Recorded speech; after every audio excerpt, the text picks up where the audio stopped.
شوف خويا، الا وصلتي لهذا الفيديو انا متاكد انك باغي تبدا تريني، ولكن كاين بعض الاسباب اللي كتحبسك انك ما ترينيش. كون على يقين ان هذه الاسباب ما خصهمش يبقاو نهائيا. اول سبب وانا متاكد انه كيعانيو منه بزاف ديال الناس، اللي هو الخوف من البدايه. كتبغي تبدا ولكن كتقول لا غادي نبان ضعيف، لا ما نقدرش ندير هذه الحركه، وما نقدرش نوصل لهذه الفورما. صاحبي راه كلشي بدا ضعيف، كون متاكد دابا راني كورمن واش غير جا واش عنده هذه الفورما؟ ما يمكنش. تا هو بدا ضعيف في الاول ولكن تاق في راسو وصل داكشي اللي بغا.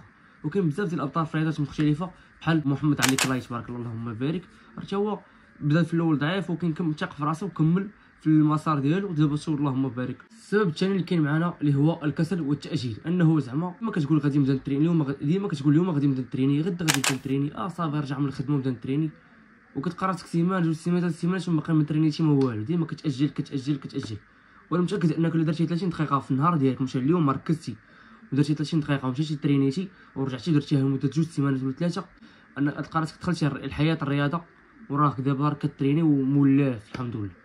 كاين بزاف ديال الناس باقي ما بداوش حيت ما عارفينش منين يبداو، ومتفق معاك حيت ماشي انت غادي تكون عارف من الاول كلشي كان هكا في الاول، ولكن هاد السبه انا غنهنيك منه حيت في هاد القناه غادي نبارطاجي معاك اي حاجه متعلقه بالرياضه، كيفاش تربي فورمه من الأ حتى لزد. دونك ما عليك انت غير دير ابوني وتمشي معايا في هذه الرحله. السبب الاخير اللي عندنا هنايا اللي هو المقارنه مع الاخرين. كاين بزاف كيشوف شي واحد مقدر، كاين بزاف كيمشي لاصال ولا كيمشي لشي بارك ديال الكاليستينكس ولا شي حاجه، كيشوف شي واحد مقدر كيقول لا هذا ما نقدرش نمشي ليه على فورما، ما نقدرش واخا نبقى نترين حياتي كامل ونوصل لهاد الفورما، وهاد الحركه صعيبه.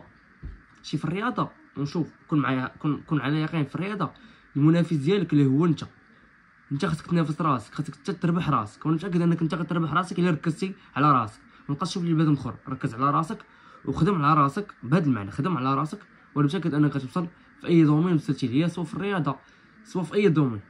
في الخلاصه ديال الفيديو غادي نقول لك ان انت حاجه انت السبب ما كيمنعك.